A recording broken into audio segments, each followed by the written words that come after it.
Orlando Health Cancer Institute.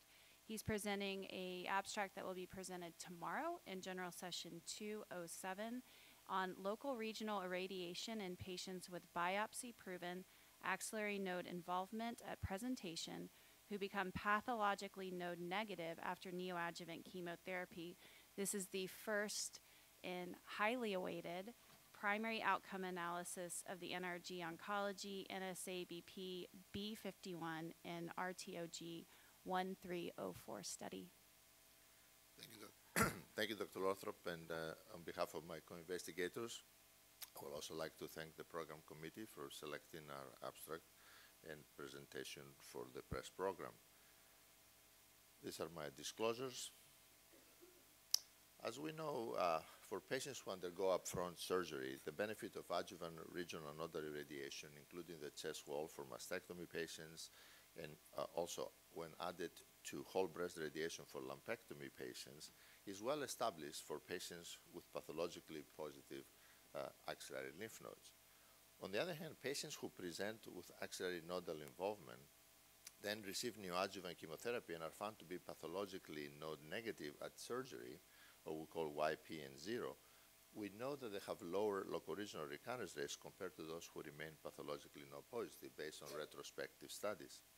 So with that background, in this phase 3 randomized trial, we evaluated whether chest wall and regional nodal irradiation after mastectomy or whole breast radiation plus regional nodal irradiation after lumpectomy will significantly improve invasive breast cancer recurrence-free interval in clinically node-positive patients who are found to be YPN0 after neoadjuvant chemotherapy.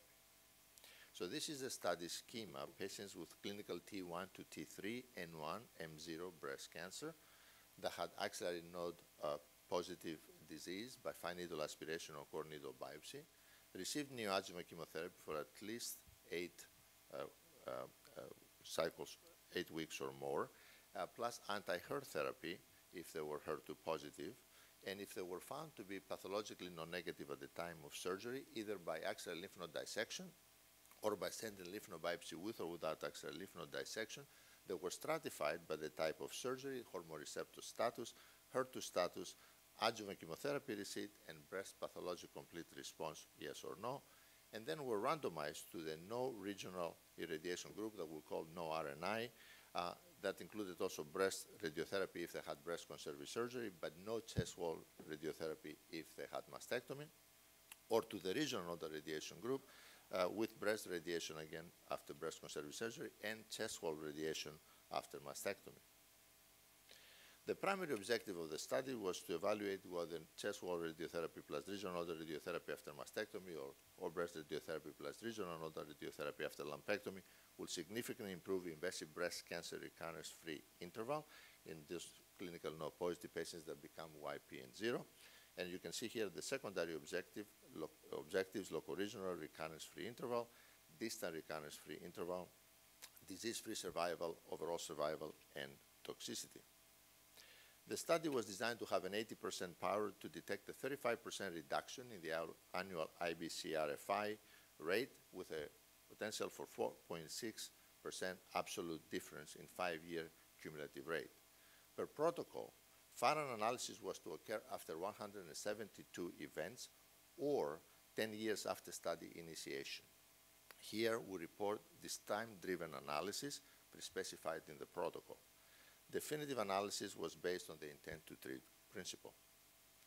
From September 2013 to December of 2020, 1,641 patients were randomized. Some patients were excluded, 37 because of no follow-up and 2 because they were not at risk for the primary endpoint, leaving us 1,602 patients for the survival analysis. Further, 46 patients excluded because of no clinical follow-up, leaving 1,556 patients that were analyzed for disease-free survival related endpoints, 784 in the no RNI group and 772 in the RNI group. The median follow-up was 59.5 months.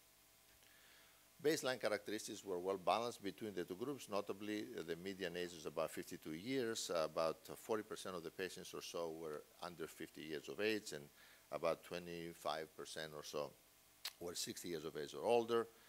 You see the racial distribution here, age and age to 6%, African American 17 to 18%, white 69%, and 14% were Hispanic or Latino. Clinical tumor size distribution you see here, about 20% T1, about or close to 60% T2, and about 20% or so T3.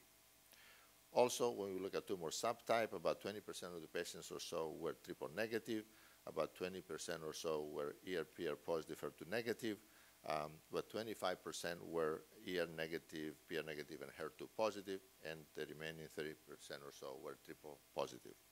About 58% of the patients had lumpectomy, and axillary surgery, 55% was sentinel lymph node biopsy, and 45% was axillary dissection with or without prior sentinel lymph node biopsy. PCR in the breast occurred in 78% of the patients. And adjuvant chemotherapy was very uncommon. Less than 1% of the patients received adjuvant chemotherapy. So these are the results of the primary endpoint for invasive breast cancer recurrence-free interval. As we see, there's no significant difference between the RNI and the no RNI group. There were a total of 109 events. We see 59 events on the no RNI group and 50 events in the RNI group. The hazard ratio is 0.88. The p-value is 0.51. And the absolute 5-year estimate was 91.8% for no RNI and 92.7% for RNI, an absolute difference of 0.9%. Looking at isolated locoregional recurrence-free interval, and we call isolated locoregional recurrence without evidence of distant recurrence within 2 months. This was definition by the protocol. And as you can see, very few events here, 11 events for the no RNI versus 4 events for the RNI. The hazard ratio is 0.37. The p-value is not statistically significant. And you see that the 5-year estimate was 98.4% for no RNI and 99.3% for RNI, again, a 0.9% absolute difference. Looking at distant recurrence-free interval, we see no statistically significant difference between the two groups. The hazard ratio is 1.0, and the 5-year estimate is essentially the same, 93.4% for the no RNI group, 93.4% for the RNI group. Disease-free survival, again, no significant difference, hazard ratio of 1.06, and 88.5% 5-year estimate for the no RNI, 88.3% estimate for the RNI group, no significant difference. And finally, overall survival, again, we see the hazard ratio is 1.12, no significant difference in survival. 94% is the 5-year estimate for the no RNI group, 93.6% for the RNI group, as you can see here. When we do the pre-specified subgroup analysis by the stratification factors, we see that the effect of RNI was not different according to the surgery type, according to receptor status, HER2 status, pathological complete response in the breast or not, or receipt of adjuvant chemotherapy, which again was very rare. We see that generally the hazard ratios fall very much in the middle for this analysis. When it comes to toxicity, there were no study-related deaths, no unexpected toxicities. Grade 4 toxicity was very uncommon, 0.1% for the no RNI and 0.5% for the RNI group. Grade 3 toxicity was 6.5% for no RNI and 10% for RNI. Most of the most common toxicity, grade 3, was radiation dermatitis, 3.3% for the no RNI and 5.7%, for the RNI group. So in conclusion, in patients who present with biopsy-proven axillary lymph node involvement and convert their axillary nodes to YPN0 after neoadjuvant chemotherapy, chest wall and regional nodal irradiation after mastectomy, or whole breast plus regional nodal irradiation after lumpectomy did not improve the 5-year invasive breast cancer recurrence-free interval, local regional recurrence-free interval, distant recurrence-free interval, disease-free survival, or overall survival. We believe that these findings suggest that downstaging involved axillary nodes with neoadjuvant chemotherapy can optimize adjuvant radiotherapy without adversely affecting oncologic outcomes. Of course, follow-up of these patients for long-term outcomes continues. Thank you very much for your attention.